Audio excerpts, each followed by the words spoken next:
Setelah kehancuran pasukan Raja Abraha, kota Mekah semakin ternama. Dari kota inilah sejarah manusia paling mulia dimulai. Ka'bah sebagai jantung kota Mekah semakin ramai dikunjungi para peziarah. Demikian pula para pedagang. Mereka datang dari berbagai penjuru jazirah. Namun sayang, Ka'bah mulai diselewengkan fungsinya. Akibatnya, kejahiliahan merajalela. Bahkan pada masa itu, memiliki bayi perempuan adalah hal yang sangat memalukan.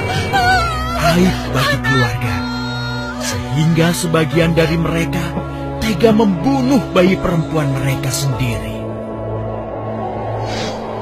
Di tengah kondisi masyarakat jahiliyah itulah Nabi Muhammad dilahirkan. Bayi luar biasa itu lahir dari rahim seorang wanita mulia bernama Aminah. Pada saat itu, ditandai peristiwa-peristiwa yang luar biasa. 10 balkon istana Kisra runtuh. Juga padamnya api-api yang biasa disembah oleh orang-orang Majusi.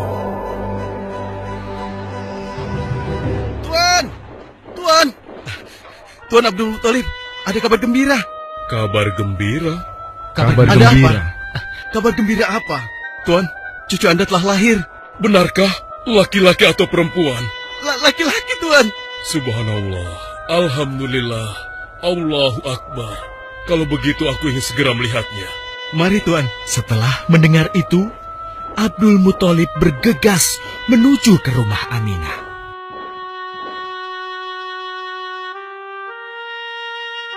Ah, cucuku, kasihan engkau terlahir yatim.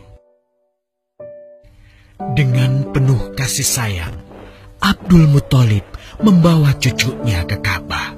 Ya Allah, jadikanlah cucuku ini menjadi seorang yang mulia dan terhormat, sebagaimana Nabimu Ibrahim alaihissalam.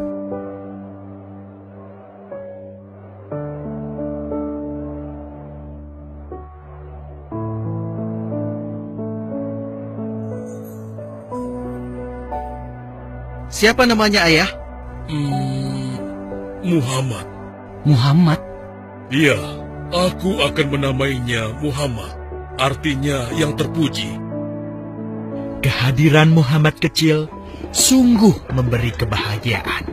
Tidak hanya bagi keluarga Bani Hashim. Bahkan seluruh kabilah suku Quraisy menyambutnya dengan sukacita. Kemudian Abdul Muthalib mencarikan ibu susu bagi Muhammad kecil. Kita sudah berhari-hari mencari anak susuan, yang dari situ kita akan mendapatkan imbalan yang cukup. Namun hingga saat ini, belum juga kita dapatkan. Ya, istriku, aku mengerti. Apa kita terima saja bayi yatim itu? Muhammad maksudmu? Iya, cucu dari Abdul Muthalib. Kasihan dia. Hampir semua teman-teman dari rombongan kita tidak ada yang mau menyusuinya. Karena tidak ada harapan untuk mendapatkan imbalannya dari ayah bayi itu. Betul juga engkau, istriku. Kasihan anak itu. Aku mendukungmu jika engkau susui dia. Mudah-mudahan Allah memberikan keberkahan bagi kita. Halimah segera mendatangi Abdul Muthalib. Dia bersedia untuk menjadi ibu susu dan pengasuh bagi Muhammad kecil. Betapa gembira Abdul Muthalib mendengarnya. Halimah dari Bani Sa'ad itu akhirnya dipercaya Abdul Muthalib untuk mengasuh cucunya 2 tahun lamanya. Ayo istriku, kita berangkat sekarang. Sebentar lagi suamiku. Insya Allah kita berangkat sampai anak ini kenyang. Kalau begitu, aku lanjutkan berkemas-kemas dahulu. Hah? Ada apa, suamiku? Lihat, unta dan keledai kita. Mereka demikian sehat, tidak seperti sebelumnya. Subhanallah. Betul, suamiku. Tidak seperti kemarin. Demi Allah, kau tidak salah memilih istriku. Kau telah mengambil anak yang dipenuhi dengan barokah. Allah melimpahkan keberkahan atas Halimah dan suaminya. Mereka pulang ke kampung Bani Sa'ad dengan penuh rasa syukur. 2 tahun berlalu sudah. Tugas Halimatus Sa'diyah sesungguhnya telah usai. Saatnya Muhammad kecil harus dikembalikan kepada ibunya. Terima kasih Halimah. Engkau telah merawat anakku dengan baik selama 2 tahun. Tidak ada yang bisa kuberikan, kecuali aku berdoa. Semoga Allah memberkahi engkau dan keluargamu.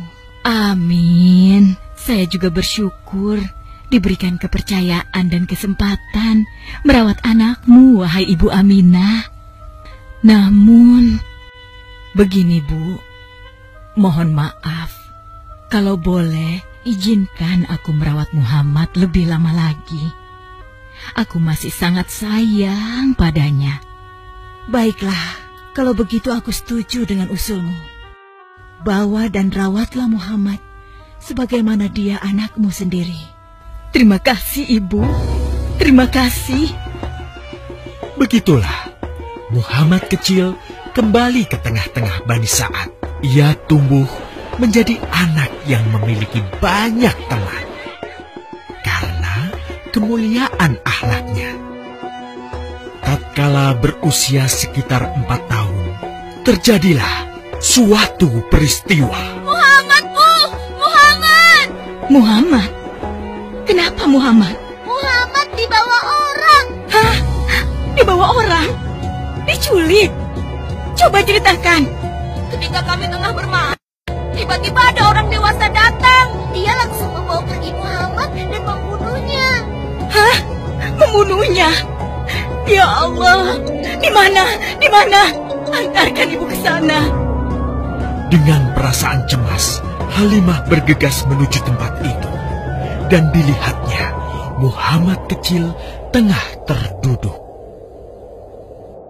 Muhammad, apa yang terjadi denganmu?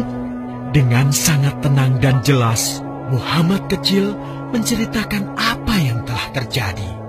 Bahwa seseorang telah membelah dadanya, mengambil hatinya, kemudian mencucinya dan mengembalikannya lagi ke tempatnya semula. Maka sesungguhnya yang datang itu adalah malaikat Jibril.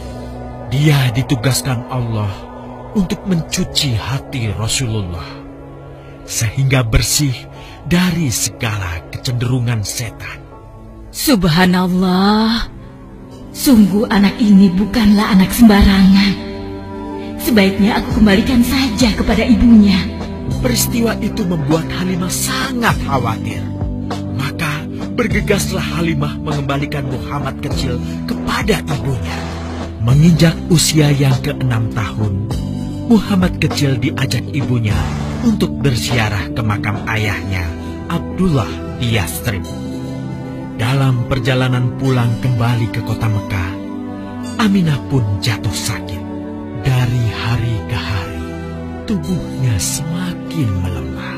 Hingga di sebuah kota bernama Abwa, letaknya antara Mekah dan Yastrib, Aminah meninggal di sana. Dan Muhammad kecil pun menjadi seorang anak yatim piatu. Sejak itulah, Muhammad kecil dirawat dengan penuh cinta dan kasih sayang oleh kakeknya, Abdul Muthalib. Muhammad, sudah berhentilah memerah susunya. Insya Allah, sudah cukup untuk persediaan kita hari ini. Beristirahatlah sejenak. Makanlah agar kau tetap sehat.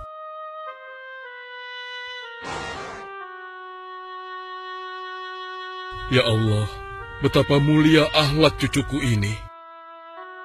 Namun, kasih sayang Abdul Muthalib tidak berlangsung lama. Saat usia Muhammad 8 tahun, Abdul Muthalib, kakeknya yang sangat menyayanginya itu, meninggal dunia.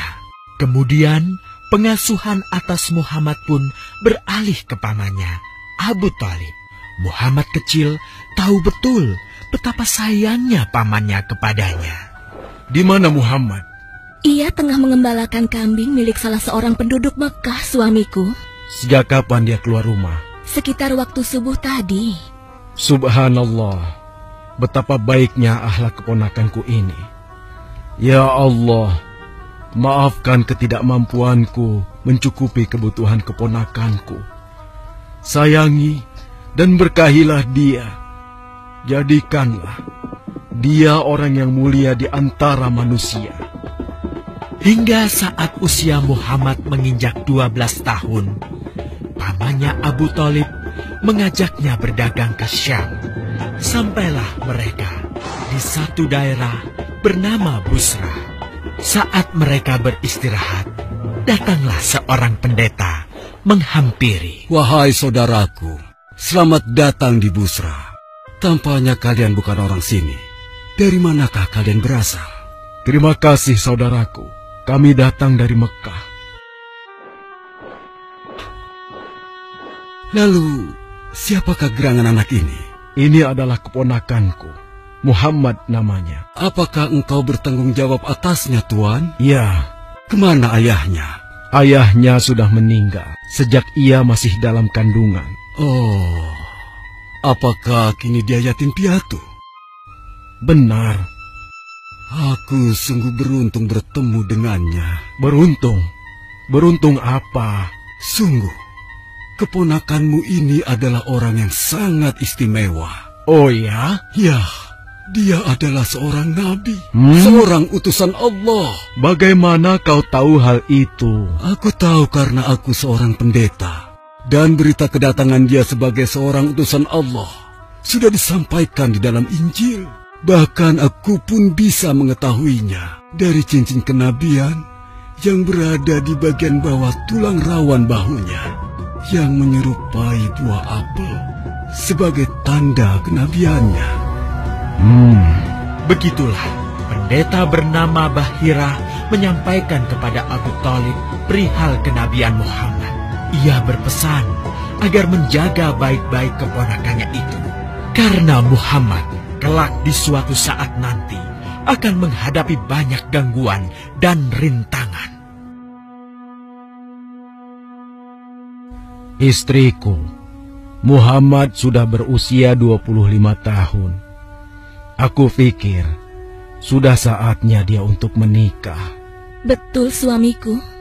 Namun, dengan siapakah dia akan kita jodohkan? Kemarin Khadijah mengirimkan utusannya dan menyatakan keinginan Khadijah untuk menjadikan Muhammad sebagai suaminya. Hah? Khadijah? Khadijah yang mulia itu? Betul istriku, Khadijah yang selama ini mempercayakan barang perniagaannya kepada Muhammad. Kenapa dia memilih Muhammad? Ya, Khadijah mengagumi kejujuran dan kebaikan akhlak Muhammad. Menurutmu sendiri bagaimana? Aku pikir Khadijah adalah wanita terbaik bagi Muhammad. Kita akan melamarnya. Tepat di usia 25 tahun, Nabi Muhammad menikahi Khadijah yang berusia 40 tahun. Dari pernikahan itu, mereka dikaruniai Allah 6 orang anak. 2 laki-laki adalah Al-Qasim dan Abdullah. Sedangkan putrinya adalah Zainab, Ruqayyah, Ummu Kulsum, dan Fatimah. Namun, kedua putranya itu telah meninggal semenjak mereka kecil. Suatu ketika, terjadilah banjir besar di kota Mekah. Kabilah-kabilah di kota Mekah pun bergotong royong membangun kembali Ka'bah. Setelah pembangunannya selesai, terjadilah perselisihan antara pemuka kabilah tentang siapakah yang paling pantas meletakkan Hajar Aswad di Ka'bah. Abu Thalib, apa yang harus kita lakukan? Kita sudah bicarakan hal ini selama 5 hari, namun tidak ada titik temu. Aku khawatir akan terjadi pertumpahan darah. Sudah, begini saja. Kita sepakati bahwa masalah ini kita serahkan kepada takdir terbaik. Lihat pintu masuk Ka'bah itu. Siapapun yang pertama kali akan melewati pintu itu, dan siapapun dia, kita tidak boleh menolaknya. Setuju? Aku juga setuju. Baiklah, aku setuju. Aku juga setuju. Baiklah, kita perhatikan bersama. Tidak lama setelah kesepakatan itu, atas izin Allah, Nabi Muhammad menjadi orang pertama yang memasuki pintu menuju Ka'bah. Alhamdulillah, segala puji bagi Allah. Ternyata Muhammad, dan memang dia adalah orang yang tidak pernah kita temui ada celah. Betul? Betul. Betul. Betul. Betul. Nabi Muhammad pun menerima kepercayaan itu. Dengan kebijaksanaannya, Nabi Muhammad meminta sehelai kain, lalu meletakkan Hajar Aswad di atasnya. Nabi Muhammad mempersilahkan seluruh pemuka kabilah untuk memegang ujung-ujungnya dan mengangkatnya secara bersama-sama. Setelah sampai pada sudut Ka'bah, giliran Nabi Muhammad meletakkan Hajar Aswad di tempatnya semula. Terhindarlah perpecahan di kota Mekah.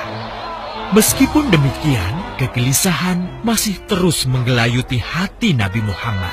Kejahiliahan ada di mana-mana. Kezaliman dan kemaksiatan terus berlangsung. Ia tak habis pikir. Nabi Muhammad mulai merenung dan menyendiri untuk menghindar dari perilaku jahiliyah. Nabi Muhammad memilih tempat di sebuah goa di atas bukit sekitar Mekah. Goa Hiro. Dari mulut goa itulah Nabi Muhammad bisa memandangi kota Mekah yang dicintainya dengan pandangan yang lebih luas. Hingga suatu ketika, sesuatu yang tidak pernah terbayangkan sebelumnya terjadi. Tiba-tiba, goa itu menjadi terang benderang. Kemanapun arah mata melihat, di sanalah cahaya itu ada. Itulah malaikat Jibril. Jibril berkata, "Bacalah." Dengan gemetar, Nabi Muhammad berkata, "Aku tidak bisa membaca." Malaikat Jibril lantas merangkul Nabi Muhammad SAW dengan kuat hingga nafas beliau sesak. Seraya berkata lagi, "Bacalah." Sampai akhirnya malaikat Jibril membantunya setelah merangkulnya dan menyuruhnya membaca hingga 3 kali. Kemudian malaikat Jibril membantunya membaca. "Bacalah dengan menyebut nama Tuhanmu yang menciptakan. Dia telah menciptakan manusia dari segumpal darah. Bacalah, dan Tuhanmulah yang paling pemurah, yang mengajarkan manusia dengan perantaraan Al-Qalam. Dia mengajarkan kepada manusia apa yang tidak diketahuinya." Kalimat suci telah terucap. Resmilah sudah. Dari dalam Goa Hiro, Allah mengangkat Nabi Muhammad SAW sebagai penuntun dari kegelapan menuju cahaya, dari keburukan menjadi kebaikan, dan dari kesengsaraan menuju ke keselamatan.